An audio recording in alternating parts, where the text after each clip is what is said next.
অনুষ্ঠিত হয়ে গেল জজবাত 24 বাংলা নিবেদিত তারার তরুণ অ্যাওয়ার্ড, যেখানে সেরাদের হাতে তুলে দেওয়া হয়েছে তারার তরুণ অ্যাওয়ার্ড 2026। জজবাত 24 বাংলা প্রথমবারের মতো এই অ্যাওয়ার্ড পরিচালনা করেছিল। তো কথা না বাড়িয়ে চলুন জেনে নেওয়া যাক জজবাত 24 বাংলার প্রথম অ্যাওয়ার্ড শোতেই কারা জিতে নিয়েছে সেরা অ্যাওয়ার্ড।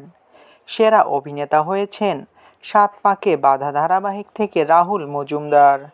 তো অন্যদিকে সেরা অভিনেত্রী হয়েছেন আনন্দী ধারাবাহিক থেকে অন্বেষা হাজরা।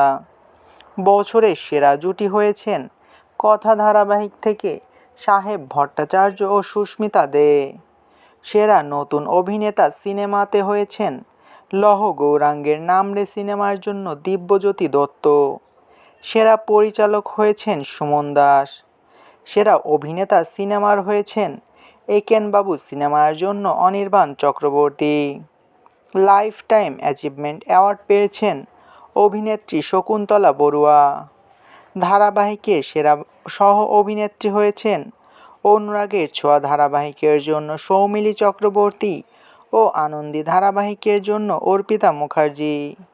সেরা ভার্সেটাইল অভিনেতা হয়েছেন জনপ্রিয় অভিনেতা শঙ্কর চক্রবর্তী। এ কজনের হাতে তুলে দেওয়া হয়েছে জজবাত 24 বাংলা অ্যাওয়ার্ড তারার তরুণ 2026। এর ভেতরে কে অ্যাওয়ার্ড পাওয়াতে আপনি সবচেয়ে বেশি খুশি হয়েছেন তা অবশ্যই কমেন্ট বক্সে জানাতে পারেন। ভিডিওটি ভালো লাগলে চ্যানেলটিকে সাবস্ক্রাইব করে আমাদের সাথেই থাকবেন। আপনাদের ভালোবাসায় আমাদের সামনে এগিয়ে যাওয়ার শক্তি যোগায়।